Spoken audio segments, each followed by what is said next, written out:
And some of these ICE raids are so barbaric and they're so crazy. And these like 19-year-old college students are being deported to Honduras and they've lived there their whole life. Again, it's wrong on its face. Like, it shouldn't be happening in the chaotic, insane way that it's happening. When you look at someone, a grandmother, get handcuffed and zip tied and thrown into a car by a bunch of masked psychopaths, not only is that wrong, but if the choice becomes that or having no immigration enforcement, a lot of people are just going to go, well, we don't want to be part of this. We don't want to do this. So then you have a situation where you have people coming in, you don't know who they are, because you've made immigration regulation synonymous with zip tying children and old women and rushing into high school graduations. So any enforcement, people are going to go, well, we don't want to be part of that. So some of these ICE raids, I just look at them and I go, long term, what exactly? I mean, now Palantir's gotten in on the game. Palantir's said, we're gonna help you deport people. This is the tech company's game, by the way. They're gonna talk about God. They're gonna get on the. They're gonna do what Elon did with Twitter. He goes, we call it X now, and you can say the N word.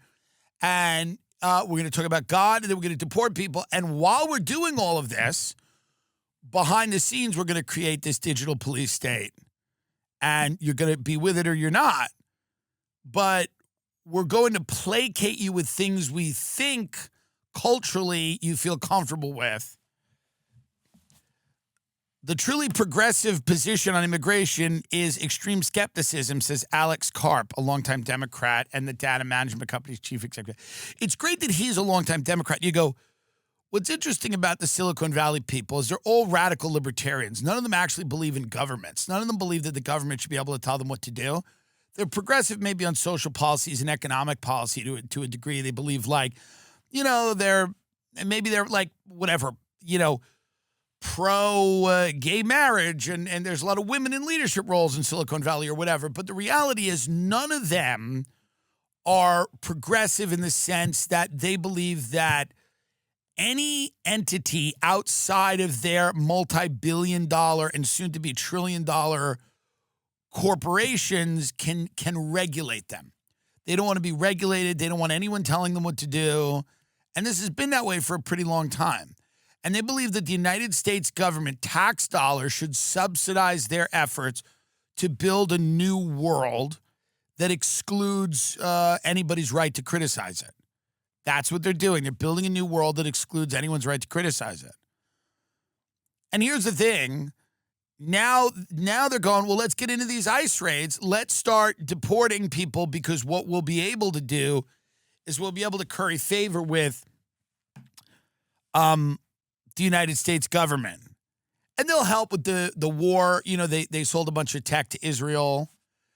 They'll be helping with Venezuela, I'm sure. Palantir software is helping U.S. Immigration and Customs Enforcement track undocumented immigrants and deport them faster, according to federal procurement filings and interviews with people who have knowledge of the project and who spoke on the condition of anonymity to discuss sensitive detail. The thing is, you're never going to get rid of however many millions of people are in America illegally. You're never going to get rid of them in a span of 4 years. So the job of any government, basically, I think, is to enforce immigration. You're going to have to deport certain people, absolutely. You're going to deport people that have committed crimes. You're going to deport people that are here for a pretty short amount of time.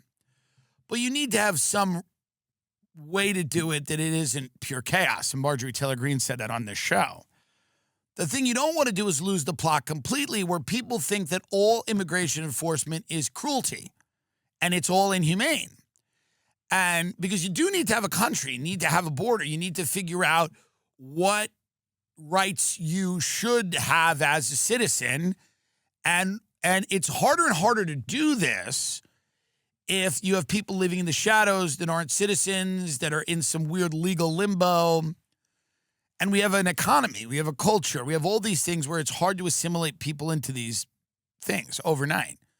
So it causes more disruption. It radicalizes people. It pushes people to the political fringes, all the things that people supposedly don't want.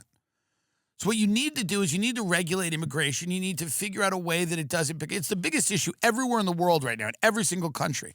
Every Western country, every European country, Scandinavian countries, the UK, it's all immigration. It's all of it. It's the biggest motivating factor that gets people out to the polls. And it has to be dealt with. But when you have this clumsy, kind of somewhat insane, over-the-top deportations, people are looking at this and going, and this is, what did they use, this Sabrina Carpenter song? Yeah. Play this. Let's see.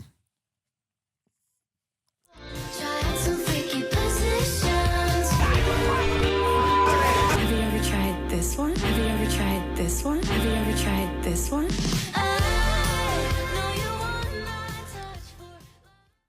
It's unserious. It's unserious. It's childish. It's cruel. I think one of the problems with whatever the MAGA movement has evolved into is it's duped their hardcore followers so much that the only thing left now is performative cruelty. And I think that, when you look at everything from the Epstein stuff to this crack down on the deep state or whatever this is, all of this stuff that hasn't happened and hasn't materialized.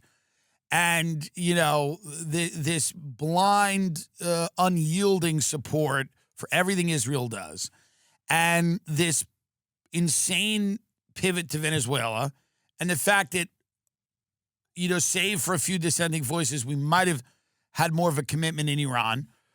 It's unserious. And I think a lot of people are looking at this and saying, well, the last thing we have left is performative cruelty. And by the way, with the Democrats, the last thing they had left was the kind of performative, woke, liberal, whatever you want to call it, like that performative gobbledygook of just, this holding space crap where, that's the last thing that they have left. They can't deliver any material change to anyone's life.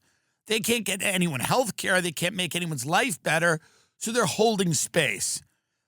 The Democrats play this game of these performative kind of word games and land acknowledgments and these weird, pseudo prayers that they say all the time.